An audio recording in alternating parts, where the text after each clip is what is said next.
so often we're written out of history, and it would be a shame if we were written out of the future as well.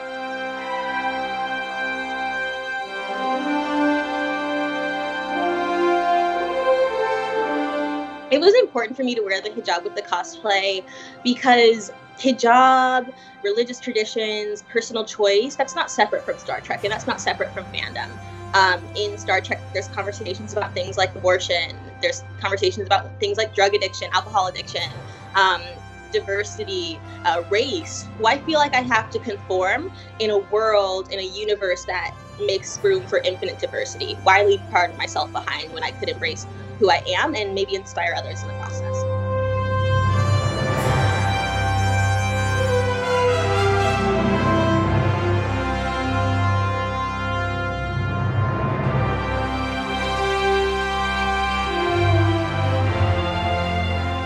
I'm a big fan of Star Trek because I think being a historian, we focus so much on the past, like that's literally our job. And so when you're able to step out of that and say, what instead of what has been, what will be?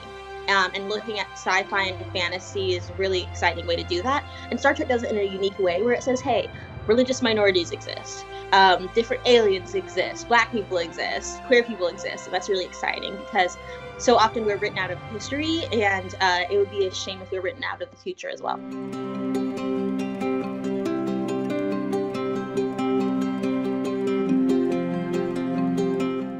Gene Roddenberry, the creator of Star Trek, had this idea of infinite diversity and infinite combinations. And that's really central to Star Trek. It's this idea that people come from all different realms, and not even just people, not just humanoid creatures, but also aliens and Klingons and Vulcans and everyone in between. And that's really central to the idea. I mean, Star Trek had the first interracial kiss on television between Uhura and Captain Kirk. And there's this idea that, well, yeah, the future should be as accepting and as, multitudinous in its iterations of who people are and what humanity looks like as possible, because it's the future.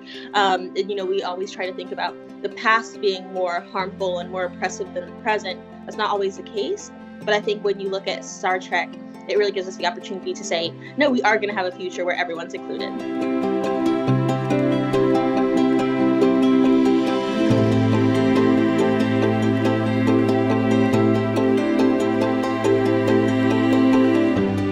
No better pat on the back you can get from a cosplay than have the original person who played that character say that you did a great job. And LeVar Burton actually said I had the best Geordi cosplay ever, and he put ever in all caps. So I was, on cloud 9 the entire time I was at Comic-Con.